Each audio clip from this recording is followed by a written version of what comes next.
Digníssimas autoridades presentes, senhoras, senhores, queridas irmãs, queridos irmãos espíritas, caras amigas e caros amigos que nos acompanham pela TV FEB e por outros veículos da internet, nossos votos de muita paz.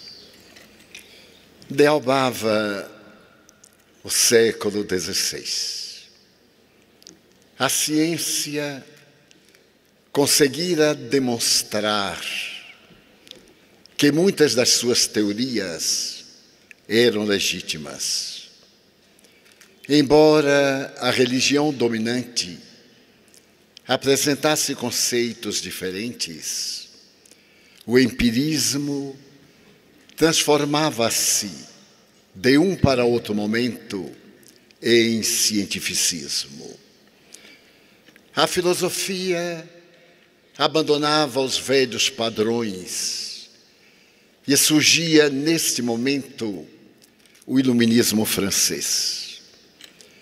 Teríamos ocasião de logo mais encontrarmos as figuras ímpares de Voltaire e outros, como Rousseau, adotando o comportamento cientificista e procurando demonstrar na filosofia a necessidade de uma ética que eliminasse o temor e conduzisse as pessoas à plenitude, mesmo que na terra, através de pensamentos nobres e adequados com as descobertas recentes.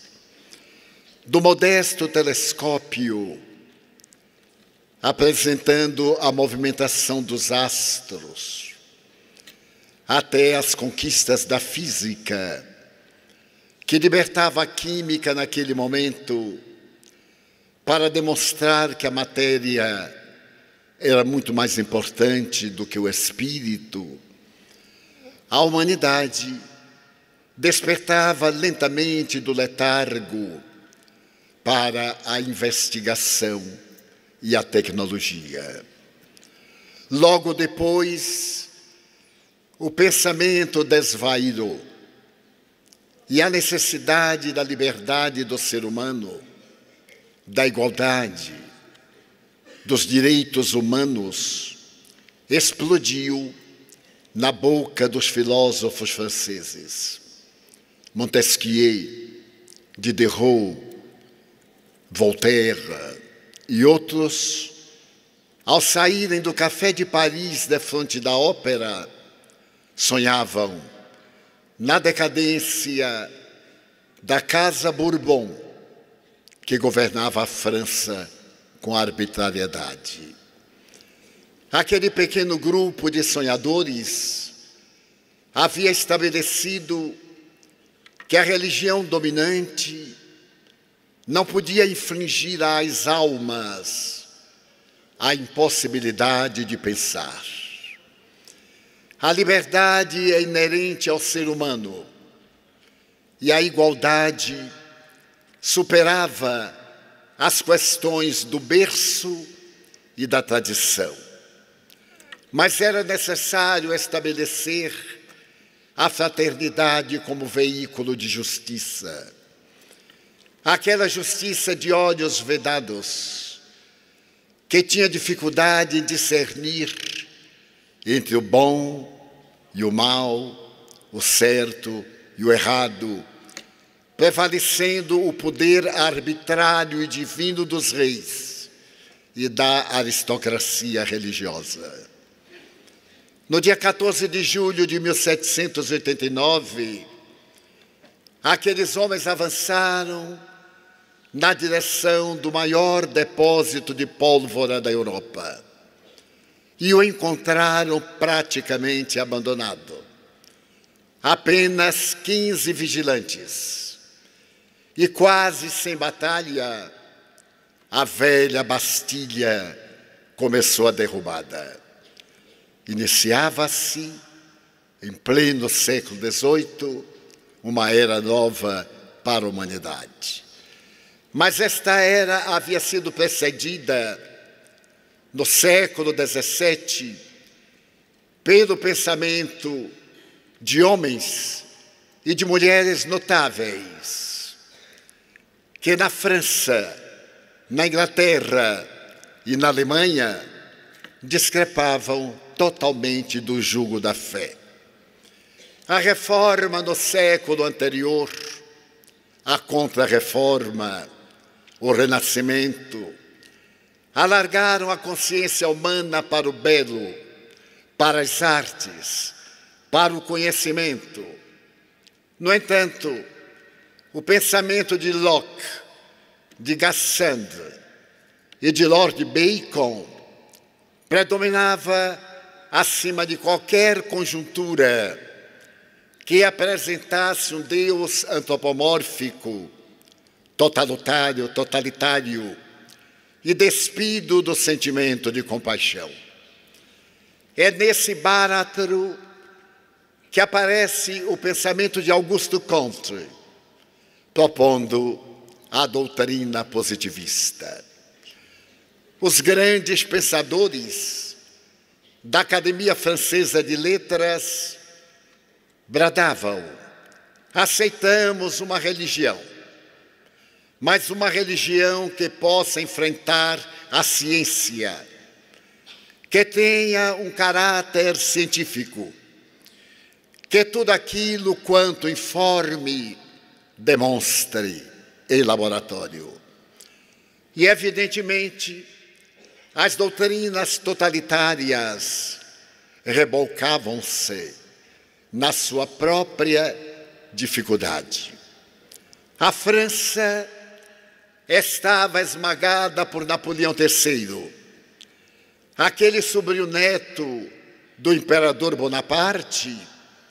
Havia prometido a República, mas tivera a covardia de traí-la e restabelecera o Império Napoleônico.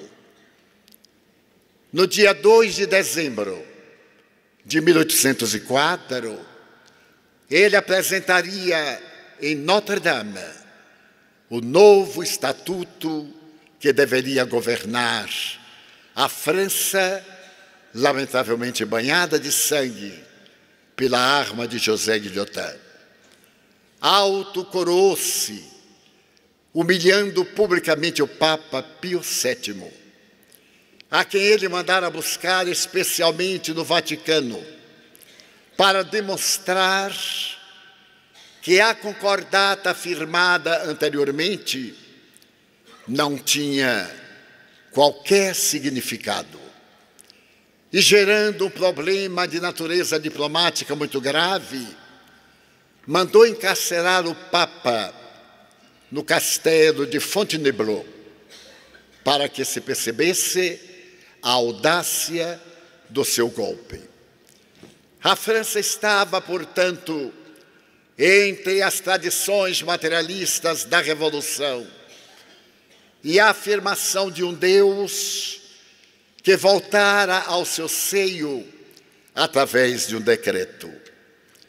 As guerras lamentáveis que faziam o mundo convergir para Paris chegam aos dias dolorosos de Waterloo e ao exílio momentâneo de Napoleão.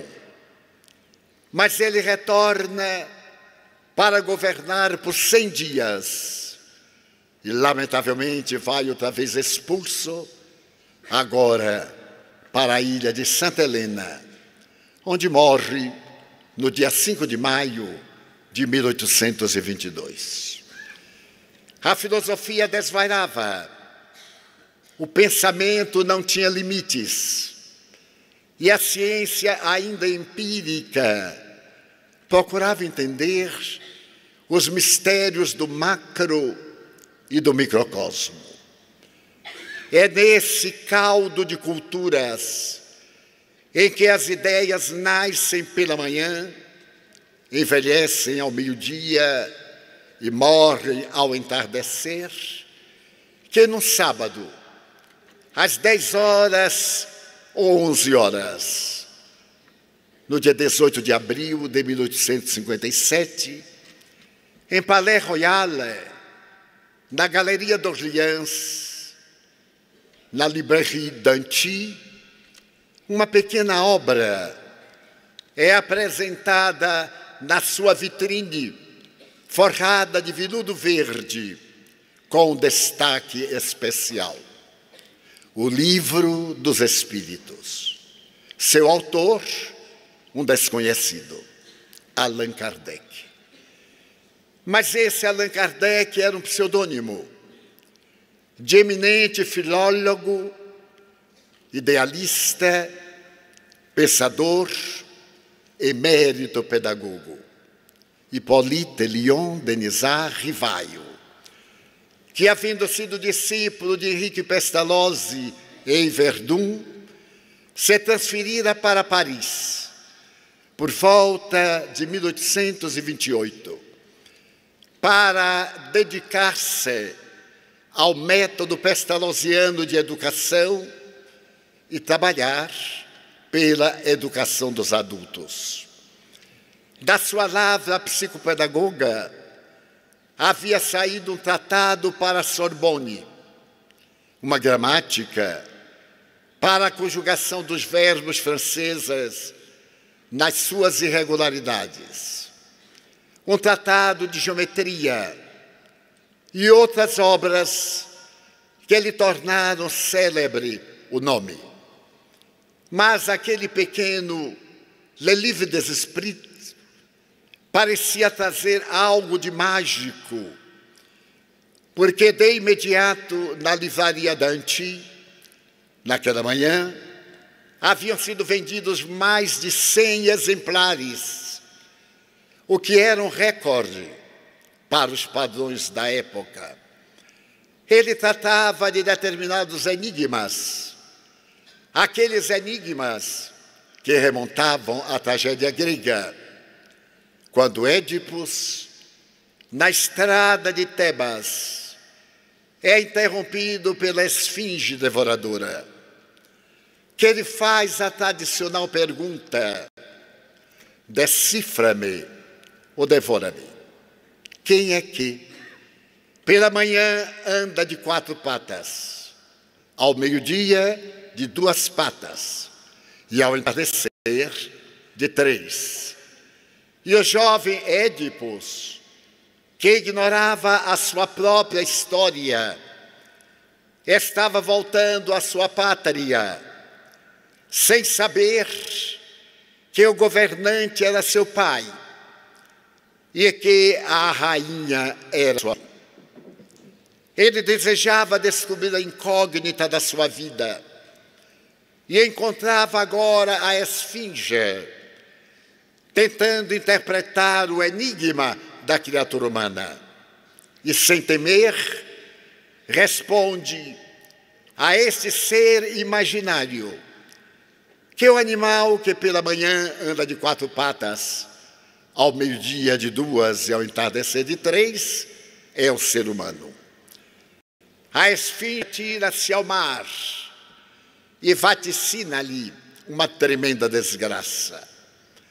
Matará o pai, casar-se-á com a mãe e experimentar o expurgo da sociedade. E essa tragédia irá acontecer nos menores detalhes, que mais tarde faria parte do pensamento de Freud, no grande complexo de Édipus. Mas também faria parte da filosofia. Quem é o homem? De onde veio o homem? Para onde vai? E o grande enigma do existir. Qual é a finalidade da vida? Buda já houvera perguntado aproximadamente cerca de 3.000 anos antes. Qual é o oposto de vida? E de imediato os discípulos responderam: morte. Ao que ele contestara: O oposto de vida é reencarnação, que abrange a morte e o renascer. Mas isso era uma tradição de natureza mística, que o pensamento filosófico e científico não podia aceitar. Mas aquele pequeno livro, com 504 perguntas, tinha como meta principal decifrar esse enigma e começava de maneira especial pela base central. A primeira pergunta que nele se encontra exarada interrogava: que é Deus? O grande enigma do pensamento universal. Até então, a pergunta era antropomórfica. Quem é Deus? E na partícula quem estava embutida a resposta. Quem é aquele que? Daí trazermos a ideia de um Deus dos exércitos, um Deus vingador, que optava por uma raça em detrimento de todas as raças, que era gentil com aquele que o homenageava e era cruel, infinitamente cruel, com aquele que o desconhecia ou não respeitava.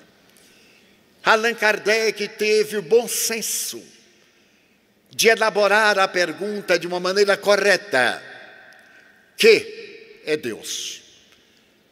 E aquelas vozes que diziam tratar-se dos imortais, das almas dos homens e mulheres que viveram na terra, responderam na mais notável síntese a respeito da questão.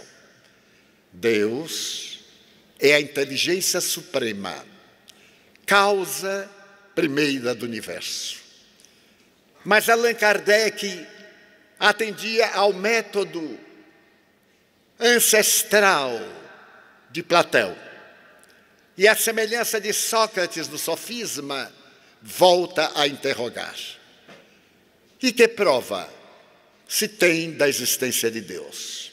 Ora, todo efeito provém de uma causa. Logo, tudo aquilo que não foi feito pelo homem, por Deus foi feito. Era evidente que nesta segunda pergunta estava embutida uma das leis da física newtoniana. E para que se pudesse entender Deus, era necessário que se contemplasse o universo e se adotasse o conceito galileano de que os astros se movem, não existe repouso no universo, e a Terra é que gira em torno do Sol, e não conforme o velho sistema aristotélico de natureza geocêntrica. Essa doutrina expande-se e mais ou menos ao meio-dia chega à livraria Danty o senhor Allan Kardec, que se fascina com a obra que ele agora vê em letras de forma. Fazia mais ou menos um ano que ele entregara os originais a um querido amigo, Monsieur Danty, o seu editor, que se fascinara com o conteúdo da obra. Mas estávamos no período em que era necessária a censura, examinar a imprensa, tanto a imprensa periodística como a imprensa jornalística e livreira. E a obra foi parar nas mãos de um sacerdote, cujo destino a obra dependia dele. E de uma maneira incomum, depois que a entidade representante da igreja leu a obra, deu uma declaração que transcendia às declarações em torno das obras anteriores. O abade de Lessenis havia colocado: esta obra possui o indispensável para levar qualquer alma ao reino dos céus. Publique-se. E graças a esta frase, a obra veio ao mundo para iluminar as consciências do porvir, porque era de inspiração divina. E Monsieur l'Abbé de Lessenis havia recebido uma inspiração de lê-la com interesse, embora os pontos em que estava frontalmente contra a doutrina tradicional da Igreja. E ele tem a coragem de mandar que a obra seja impressa. E a partir dali começa a filosofia espírita para substituir o iluminismo, o positivismo e enfrentar as doutrinas materialistas do futuro. Mais tarde, Allan Kardec colocará no frontispício do Livro dos Espíritos e do Evangelho segundo o Espiritismo em especial: fé verdadeira é aquela que pode enfrentar a razão face a face em todas as épocas da humanidade. E dirá: o Espiritismo marcha ao lado da ciência, mas não se detém onde a ciência para. Vai mais além, porque a ciência estuda os efeitos e o Espiritismo remonta às causas. Mas não se detém aí. Prolonga o raciocínio. No dia em que a ciência demonstre que o Espiritismo está errado em um ponto, que esse ponto seja eliminado e se acompanhe o pensamento da ciência. Mas porque se tratava de uma doutrina nova, era necessário dar-lhe um nome não convencional, para que não houvesse nenhuma correlação com qualquer outra doutrina existente. Existia o substantivo espiritualismo. Ele albergaria o espiritismo, sim, mas o espiritualismo tem divergentes e convergentes. Ele então optou pela palavra que concebeu, espiritismo, que é uma ciência que estuda a origem, a natureza, o destino dos espíritos e as relações que existem com o mundo espiritual. Em se tratando de uma ciência, é apresentado em laboratório, através de pesquisas sérias e repetitivas, para poder então gozar do título de ciência, conforme a definição do grande cientista Kuhl. E logo aparecem os imensos laboratórios, utilizando-se do equipamento da mediunidade. Na Inglaterra, o grande descobridor dos raios catódicos, pioneiro da futura física quântica, William Crookes, realizará experiências de natureza mediúnica, provando a imortalidade da alma, através de uma jovem de 12 anos, até aos 15 anos, por 3 anos, materializa-se na sala da sua biblioteca e em diversos lugares da Inglaterra o espírito Beniboa. Essa entidade também se manifestará por uma outra médium. Kate King torna-se o espírito mais comum nas experiências de William Crookes. Ele realiza os testes de laboratório imagináveis.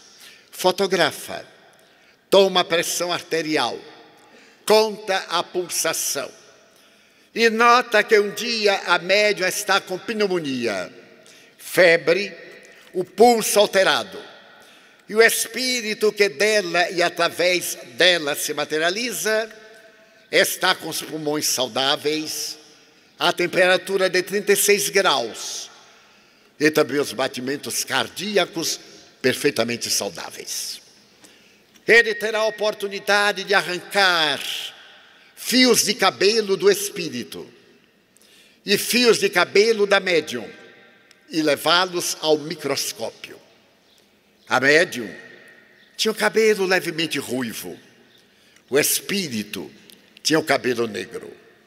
Mediu, pesou e notou que em cada comunicação, Kate variava de peso e de estatura, o que diminuía na médium a estatura e o peso, face à energia ectoplásmica que ela fornecia para a materialização do espírito.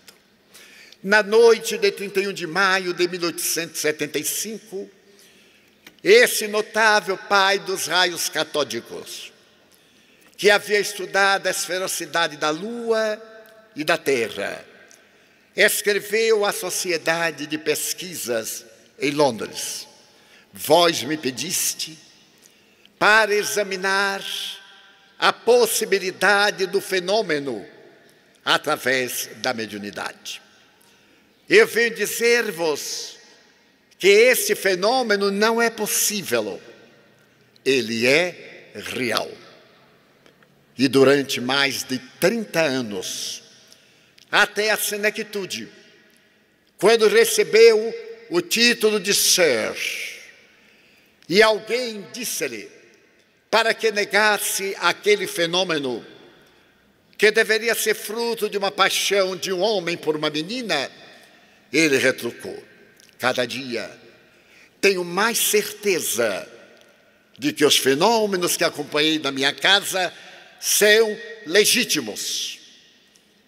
Ele era considerado o maior sábio da Inglaterra, mas logo a seguir, César Lombroso, o pai da criminologia, vem apresentar a sua tese a respeito da característica do psicopata através da formação do crânio e do cérebro, que hoje está comprovada não ser verdadeira.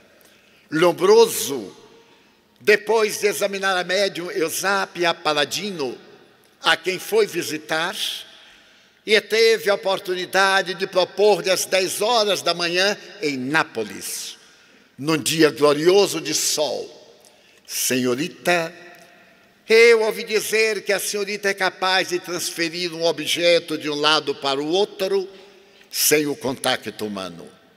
E Eusápia, semi-analfabeta, temperamento napolitano, respondeu-lhe com um sorriso: para o senhor eu farei algo melhor.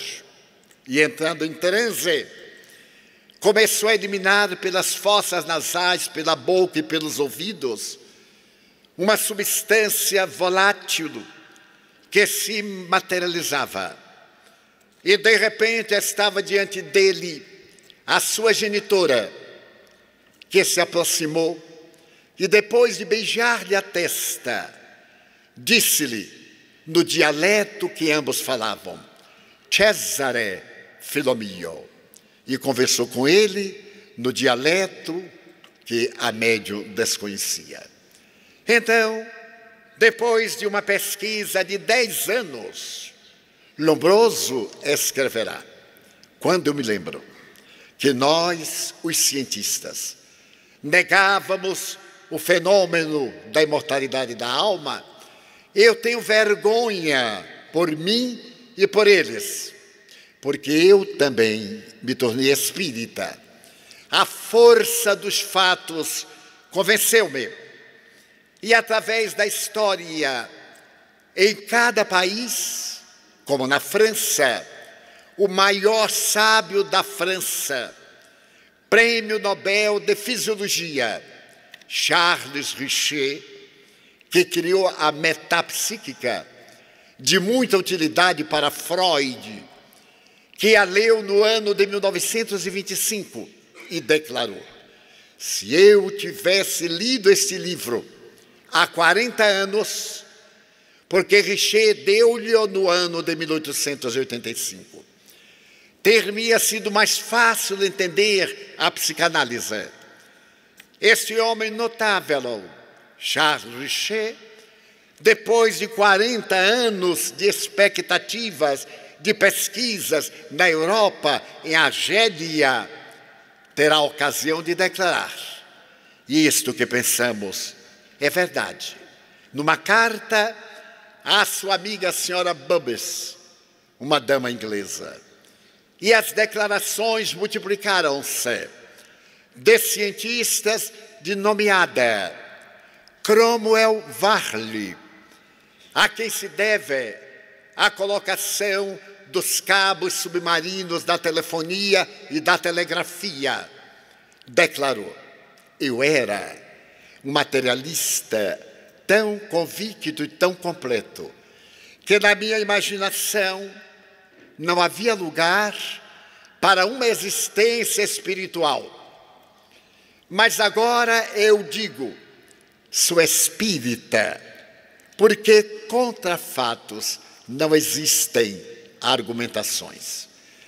E são comovedoras as definições e declarações das maiores personalidades em ciência, na química, na física, na astronomia, na astrofísica, que se rendem à realidade do fenômeno imortal, culminando recentemente na Universidade Harvard, quando o maior neuropsiquiatra da América do Norte, depois de estar 8 dias com morte cerebral, portanto, com eletroencefalograma na horizontal sem vida, recobra a lucidez e declara: o céu existe.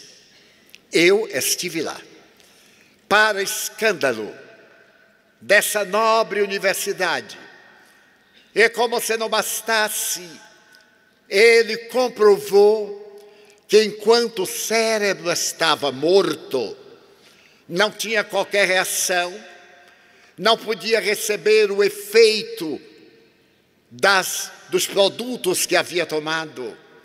Ele, fora do cérebro, raciocinava, acompanhava os amigos, ouvia-lhes as conversas, esteve na universidade que seu filho se preparou para vir a Harvard, acompanhá-lo na UTI, no momento em que os aparelhos fossem desligados. A sua declaração é tão retumbante que ele não tem a modéstia e diz: eu sou o maior conhecedor de neurônios cerebrais dos Estados Unidos. E posso afirmar que a consciência não é elaborada pelo cérebro. A consciência é uma energia pensante que os neurônios decodificam e o cérebro atende. E escreveu um livro cujo título tem a marca do conceito protestante: o céu existe. E mais recentemente, o mapa do céu. Quem leia o mapa do céu terá a impressão de que ele está calcado em algumas páginas de Nosso Lar, de André Luiz, numa linguagem e num conceito à la manière americana. O eminente mestre Alexander III assevera que nós somos imortais, conforme a doutrina espírita o exara, desde aquele sábado, repetindo, 18 de abril de 1857. E o livro, que mais tarde foi reeditado e ampliado, sendo hoje uma obra de 1019 questões, abarca o conhecimento geral a respeito da vida e explica as incógnitas do pensamento filosófico, as dificuldades da manifestação sociológica, elucida os conflitos psicológicos e abre espaço para que a felicidade não seja um mito, seja uma realidade hoje. Permito-me narrar a minha própria experiência. Ao tornar-me espírita, por volta de 1947, eu perguntei a um espírito que me aparecia que obra eu deveria ler para saber o de que se tratava o espiritismo, o que era a mediunidade, aqueles fenômenos que me aconteciam e como eu poderia comportar-me caso viesse a adotar esse comportamento. E ele me disse: comece pela codificação. E explicou-me o que era a codificação. Eram 5 livros básicos e 2 suplementares, acrescidos de uma revista que foi criada no dia 1º de janeiro de 1858 e que foi encerrada por Allan Kardec no dia 31 de março de 1869, embora outros lhe dessem continuidade. Depois que eu lesse essas obras, eu estaria com os conhecimentos necessários para ser espírita e para entender a paranormalidade humana. E eu lhe perguntei qual deles eu deveria ler primeiro. Pela ordem, o Livro dos Espíritos. Eu residia na cidade de Feira de Santana. E encontrar o Livro dos Espíritos foi um desafio. Procurei aqui e ali nas livrarias, que eram apenas 3, não tinha. E falei com um, com outro. E por fim, de uma maneira quase secreta, alguém me disse que algum outro amigo de um terceiro, tinha essa coisa. E que se eu perguntasse a fulano, que me encaminhasse a Beltrano e me mandasse a Cicrano, provavelmente ele me deixava ver o livro. E eu fiz esta via sacra e consegui não apenas ver, mas tomar emprestado. Era um livro grosso, porque os livros lidos engordam. Os livros novos permanecem de dieta, magrinhos.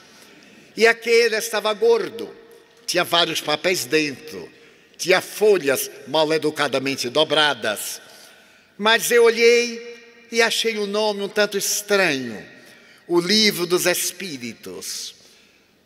Comecei a lê-lo e achei-o de uma antipatia inimaginável. Primeiro, não tinha uma figura em 416 páginas. Tinha lá uma cepa. E eu que adorava as revistas em quadrinho, achei que se eu lesse aquele livro de uma vez, eu morria de tanta cultura. Ademais, a introdução, monótona, longa, não acabava nunca. Aquele senhor Allan Kardec parecia Victor Hugo, porque descrevia tudo com tanto detalhe que cansava. Aí eu dei uma puladinha e fui pegar o texto, onde estava escrito prolegômenos, que eu também não sabia o que era.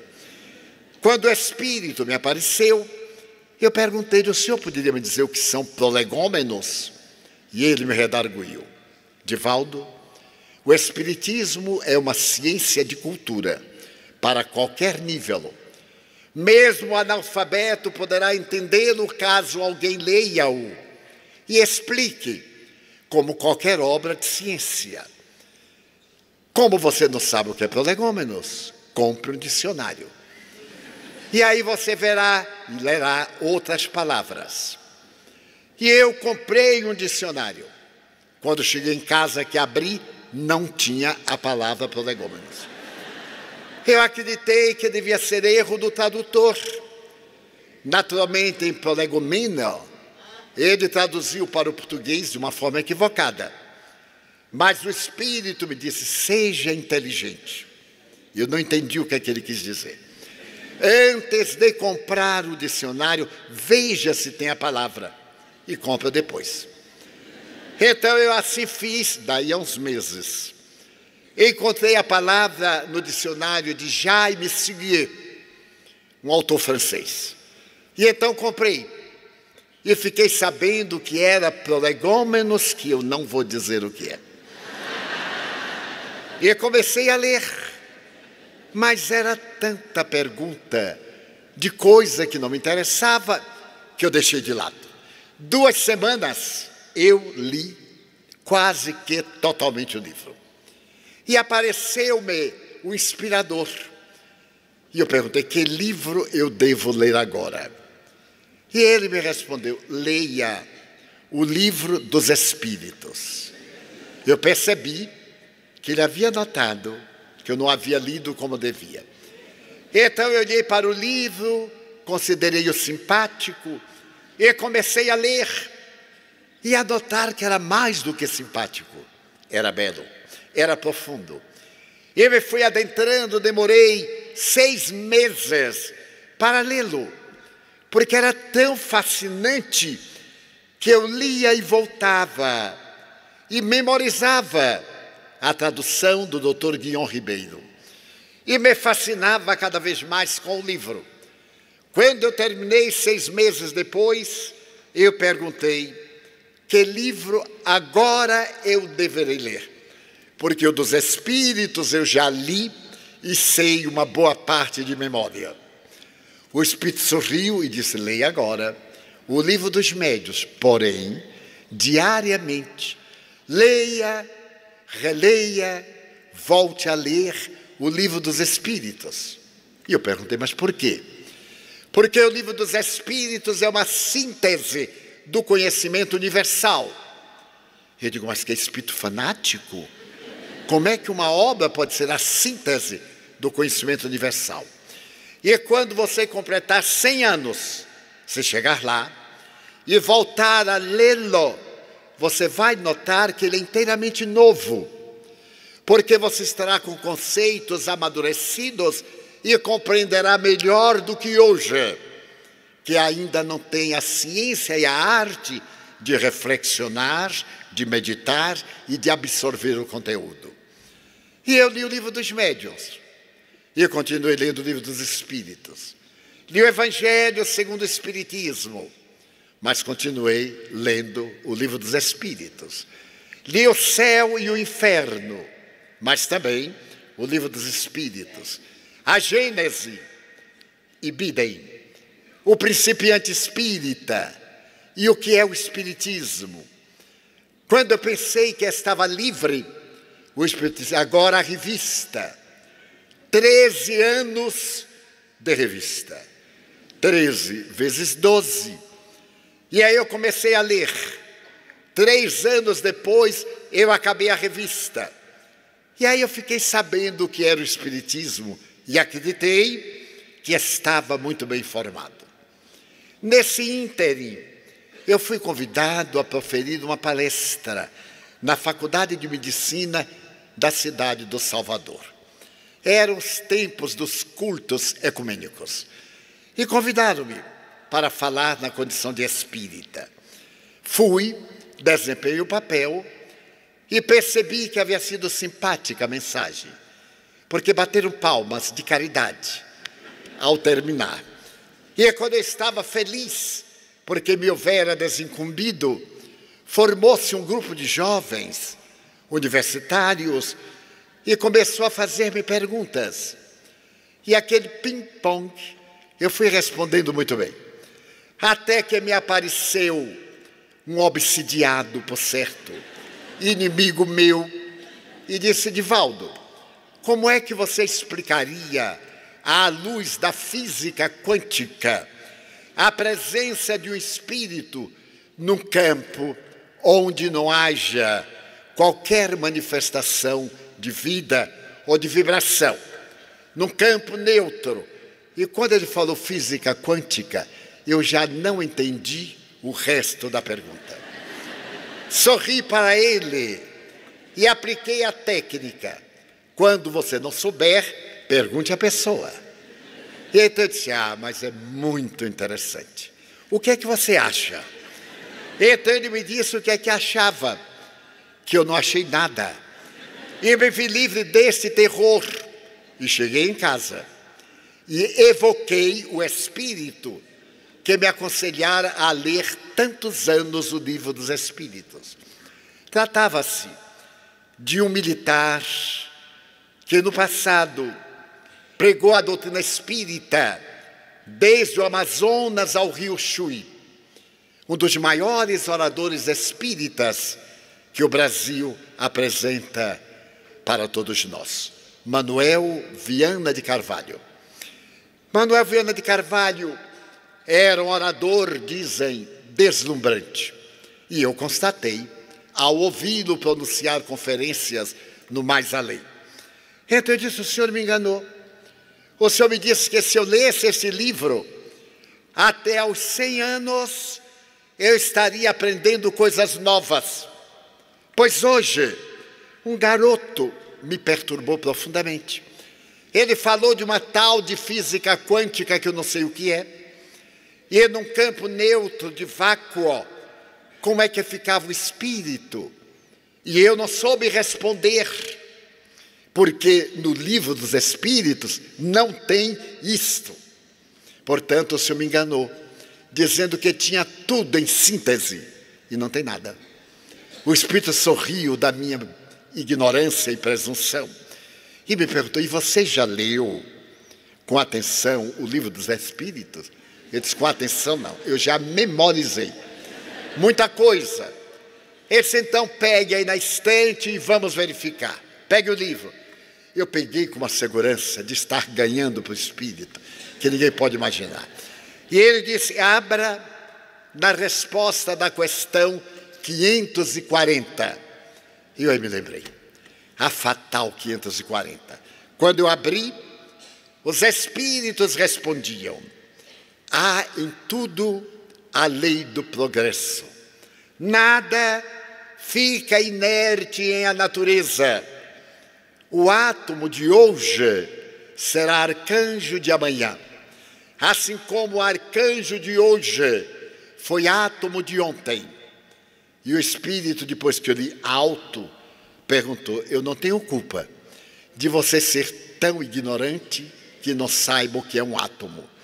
Allan Kardec, os espíritos usaram a linguagem átomo, porque em 1858 o átomo era indivisível, pertencia à doutrina de Leucipo, Lucrécio e Demócrito, o atomismo grego.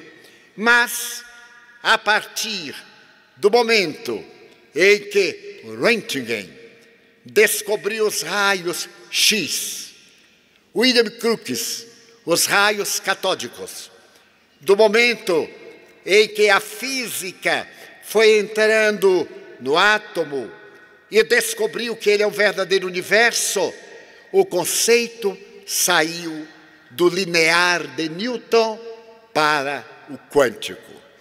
E para o seu conhecimento, a física quântica é chamada física das probabilidades.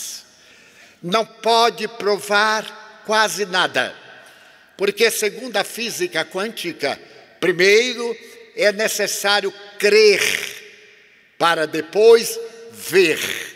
Eu disse: Ave Maria, como é que pode crer numa coisa que não sabe para ver depois? E então ele me foi dando exemplo, me explicou o surgimento de um átomo de carbono. E como esse átomo de carbono é absorvido por uma estrela novíssima, que produz uma fissão, ele se desagrega e vai absorvido por outra estrela, graças à lei da gravidade, a um aerólito ou a qualquer outro corpo astral, e vem passar pelo meu organismo no alimento, na eliminação ele volta à Terra. E quando terminou de me explicar a função de um átomo de carbono, ele perguntou: o livro dos Espíritos fala ou não fala? Eu disse: ele fala com um pouco de subterfúgio. Mas era o subterfúgio da época em que ele apresenta a base da teoria nuclear para chegarmos hoje a 64 micropartículas. E agora, nós temos a alegria de uma dessas partículas, o bóson, descoberto no ano passado, ser chamado como a partícula de Deus. Porque é a mínima da mínima da mínima partícula nuclear que é matéria, mas também é energia.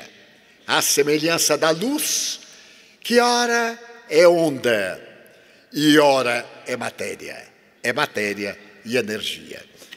Então, eu pude perceber a grandeza desse livro, na sua essência científica. Está absolutamente a par dentro da visão da física quântica. O que é o espírito? Pergunta Allan Kardec na questão número 23. É o princípio inteligente do universo. Observemos a palavra princípio, porque hoje não existe mais a matéria. Segundo Albert Einstein, matéria é energia condensada ou resfriada, e energia é matéria desagregada. Allan Kardec dirá: no universo há 3 princípios: Deus, o Espírito e a matéria. Deus, a energia suprema. O Espírito, a energia pensante. A matéria, a energia condensada. A matéria se desagrega, o Espírito se liberta e marcha para Deus. Então o livro dos Espíritos não se detém apenas na física nuclear, mas na astrofísica. O célebre astrofísico inglês, Dr. Virchow, declarou em 1968: eu descobri o Espírito, ipsis verbis. O Espírito, para mim, é um ser de interação universal, semelhante à gravidade e à eletricidade, reticências, que pensa. Digo mais, utilizo-me da palavra inglesa mind, mente, para dizer que o espírito é constituído de partículas mind-bodies. Aí está, dentro da física quântica e das micropartículas, a definição: o que é o espírito? O princípio inteligente do universo. Há uma diferença de mais de 130 anos entre Kardec e o Dr. Virchow. Mas ao lado dele, outros astrofísicos têm falado da grandeza universal, dos mundos paralelos, a doutrina do todo, demonstrando que nós somos uma realidade transitória, porque estamos na matéria. Mas somos uma realidade permanente, porque no corpo ou fora do corpo, nós estamos na vida. E a vida se expressa de variadas formas, na manifestação assexuada, daquela manifestação não sexualizada, cantando as glórias de um universo, que é exatamente esse cosmo, aproximadamente portador de 1 quintilhão de galáxias.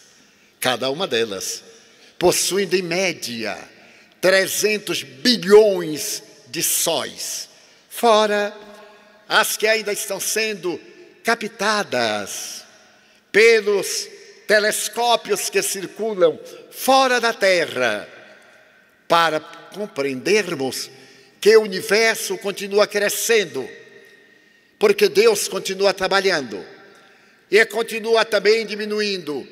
E é como diz Oppenheimer, o universo respira, tudo tem vida, porque ele se dilata, ele se encolhe. Daí, diz Oppenheimer, antes nós dizíamos que o universo era uma máquina. Agora, dizemos que é um grande pensamento, porque ainda ouvimos nos grandes telescópios o eco da explosão do Big Bang e vemos nascer galáxias da poeira das estrelas e desaparecerem galáxias devoradas pelos buracos negros.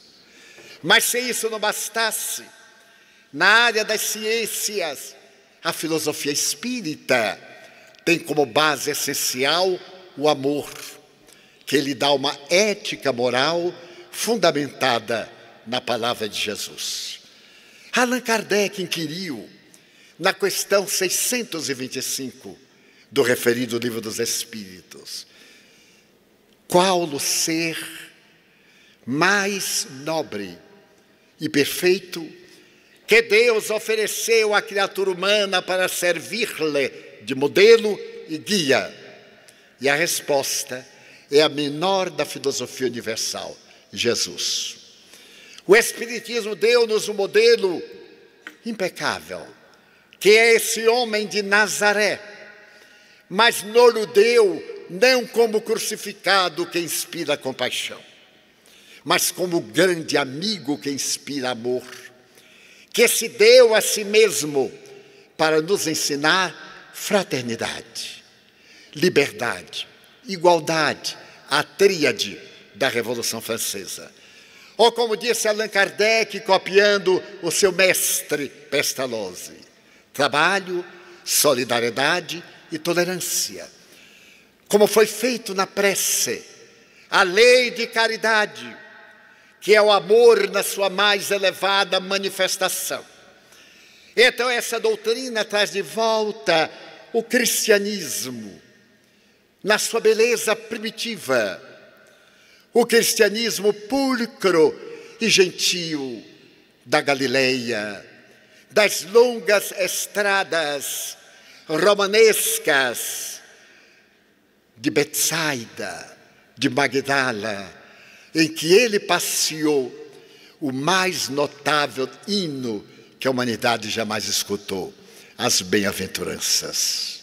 Até hoje, esta sinfonia inacabada ecoa no íntimo dos corações dos solitários e dos tristes. Como também outra: credes em Deus, crede também em mim. Na casa de meu Pai há muitas moradas, senão eu não teria dito: vou preparar-vos lugar.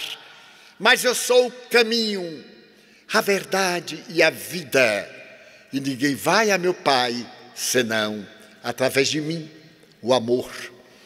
Mas o amor no seu sentido mais expansivo, no seu sentido mais grandioso. Esse amor que comove até as lágrimas, como asseverava a Madre Teresa de Calcutá: amar até doer. Como dizia Chico Xavier, amar de tal forma que o ego se transforma em self, e essa ponte ego-self seja a ponte da caridade. Vivemos uma hora muito difícil. A ciência, através da tecnologia e da cibernética, aproximou-nos de uma maneira especial as criaturas umas das outras. O conhecimento fez que nós despertássemos para questões que jamais perturbaram a mente do passado. Mas também a ciência e o conhecimento que solucionou inúmeros problemas, não preencheu a lacuna do nosso coração. Nunca houve na terra tanta solidão. Solidão a um, solidão a dois, solidão grupal. Nunca tivemos também tanto amor como hoje. Nunca tantos se interessaram por outros tantos como agora.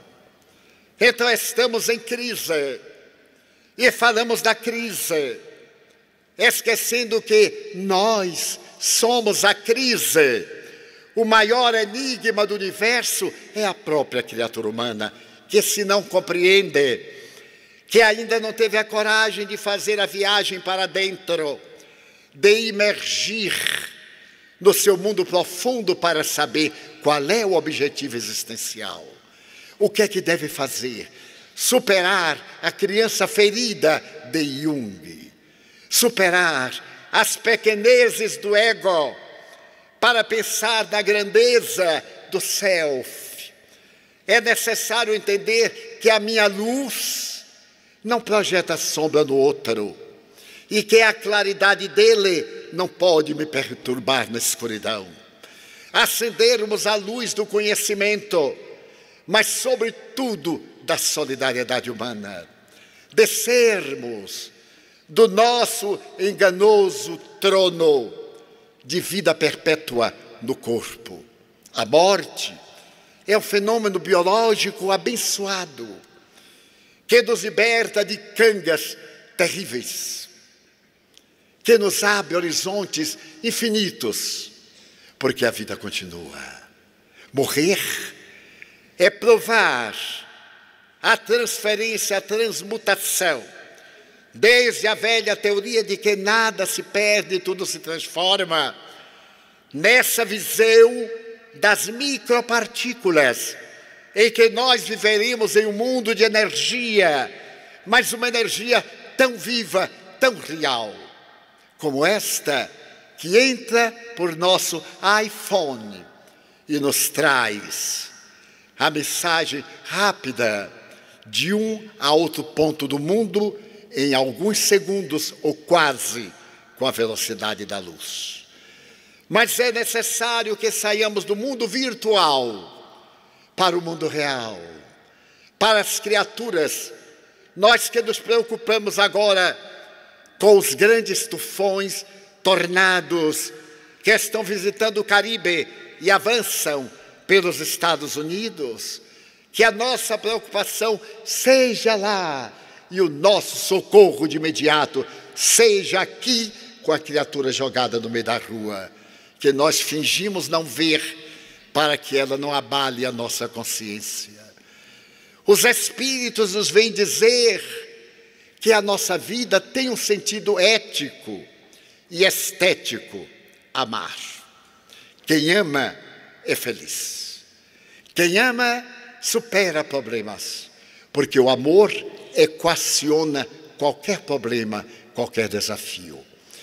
E diante da imensa crise que parte da nossa insatisfação pessoal com o si profundo, que nós nos abramos à solidariedade, que procuremos ajudar-nos uns aos outros, que meditemos profundamente a respeito do sentido existencial, abandonando as posturas perturbadoras e tentadoras da nossa matéria em perpétua transformação, para pensarmos na grandiosidade do espírito imortal.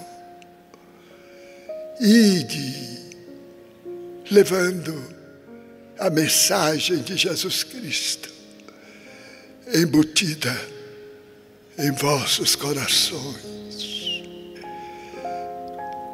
Tomai-a como arrimo e barco de segurança para conduzir-vos ao porto da paz. Alargai o vosso sentimento e compreendei que a felicidade é o bem-estar íntimo que deflui da consciência tranquila e do coração apaziguado.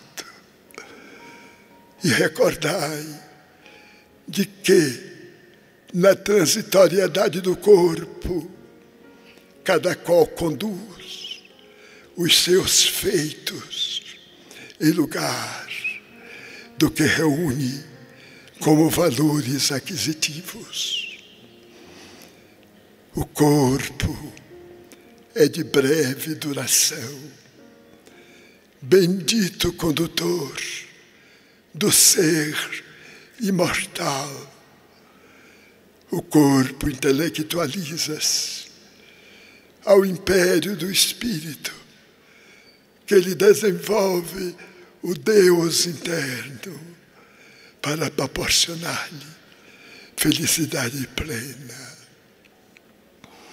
Não vos deixeis perturbar pelas questiúnculas insignificantes do dia a dia.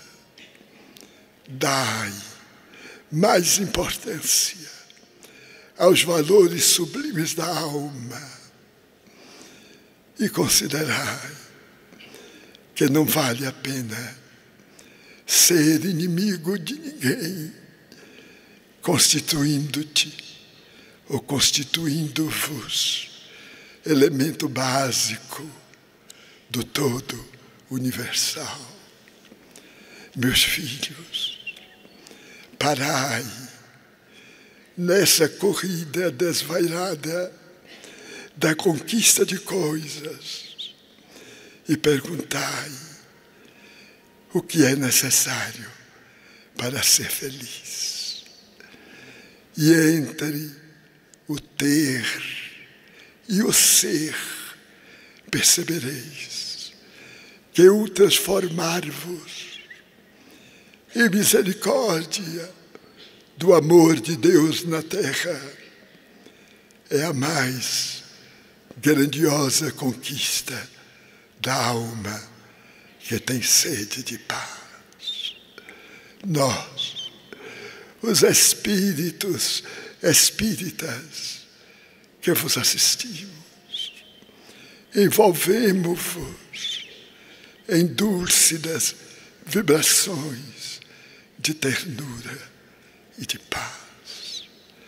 Que o Senhor a todos nos abençoe com a sua suave presença em nosso ser espiritual.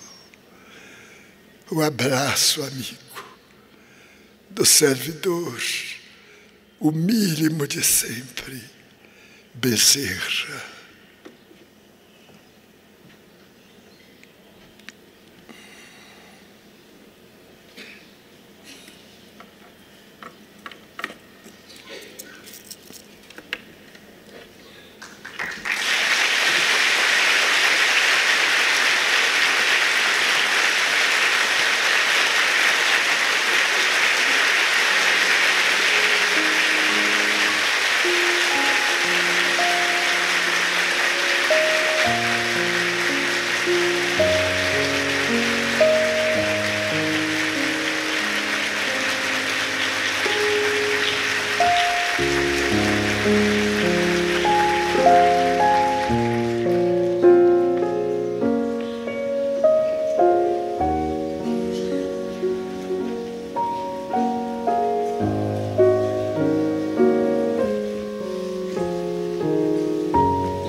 Nós queremos agradecer de coração ao embaixador da paz no mundo,